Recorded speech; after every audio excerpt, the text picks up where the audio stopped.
রসালো ফল আনারস। হাটবাজারের মৌসুমে ফলের ভিড়ে সুমিষ্ট ঘ্রাণ আর স্বাদের ভিন্নতার কারণে আনারসের পরিচিতি ও চাহিদা রয়েছে। আনারস মানেই যেন একটি অ্যান্টিঅক্সিডেন্ট ও ঠান্ডা জ্বরের জন্য মূল উপাদান এবং ওষুধ হিসাবেও কাজ করে থাকে এই সুমিষ্ট আনারস।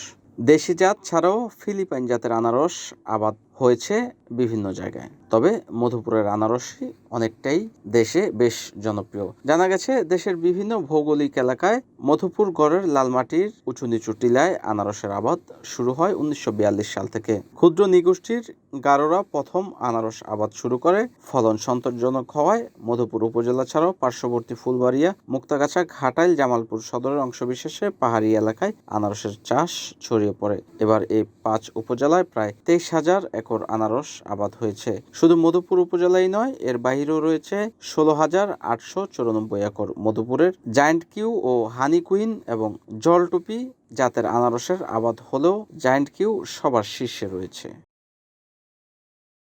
NN TV, Narayanganj.